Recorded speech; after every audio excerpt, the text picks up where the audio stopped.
Shalom Bapa dan Ibu, saudara-saudari yang dikasihi Tuhan.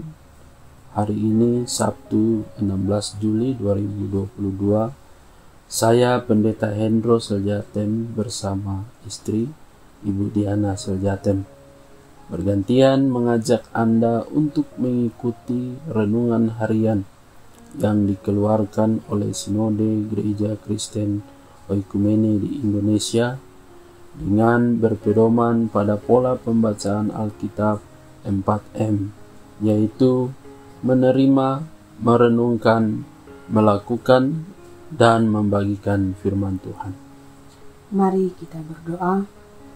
Ya Allah Bapa di sorga, Allah yang kami puji dan kami sembah, kami bersyukur dan berterima kasih atas kehidupan yang Engkau berikan kepada kami di hari ini. Dan di hari ini kami mau membaca dan merenungkan firman Tuhan sebagai pedoman dalam kehidupan kami. Kami mohon tuntunan kuasa-Mu, ya Bapa, agar kami dapat memahami dan mengerti kehendak-Mu. Di dalam nama Tuhan Yesus Kristus, firman yang hidup, kami berdoa. Amin. Firman Tuhan hari ini dari Lukas 10 ayat 36 dan 37 dengan tema Pergilah dan perbuatlah demikian. Lukas 10 ayat 36 dan 37, demikian firman Tuhan. Siapakah di antara ketiga orang ini menurut pendapatmu adalah sesama manusia dari orang yang jatuh ke tangan penyamun itu? Jawab orang itu, orang yang telah menunjukkan belas kasihan kepadanya. Kata Yesus kepadanya, pergilah dan perbuatlah demikian. Amin. Dari bacaan tadi, kita mau mempelajari atau menggali isi Alkitabnya dengan pertanyaan berikut ini. Apakah pertanyaan Yesus kepada si ahli Taurat?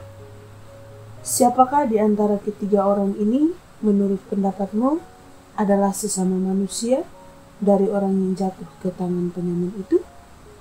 Apakah jawabnya?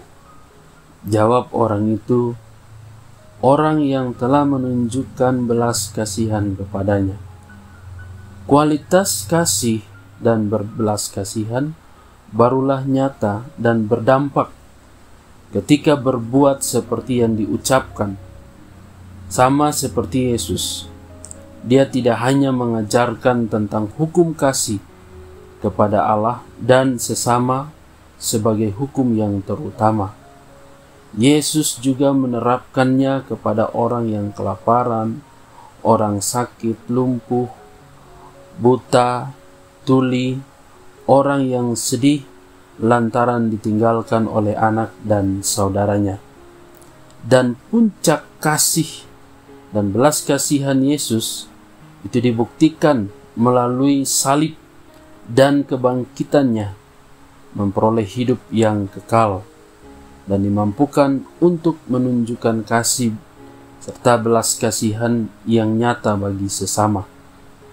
Lalu, apakah perintah Yesus? Pergilah dan perbuatlah demikian.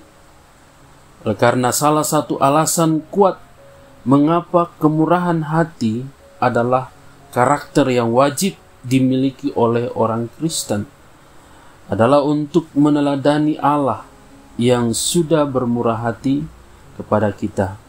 Hal itu sekaligus menjadi sebuah tanda dan kemurnian dan kesejatian ibadah kita, serta kehadiran Kristus di dalam diri kita.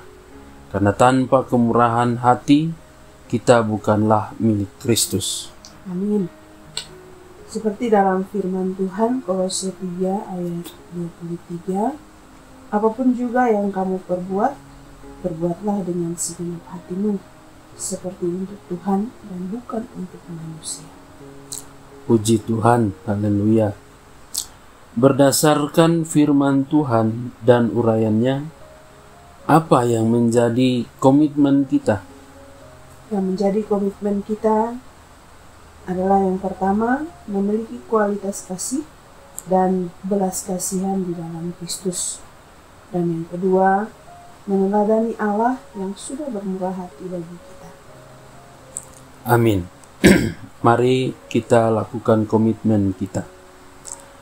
Dan kita juga perlu membagikan kebenaran hari ini kepada orang lain.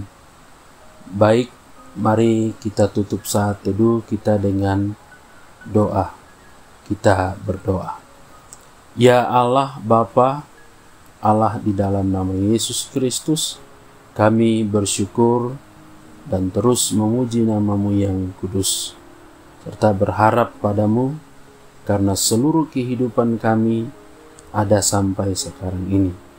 Jadikanlah seluruh kehidupan kami untuk mengasihi dan berbelas kasihan kepada orang yang lemah dan orang-orang yang membutuhkan.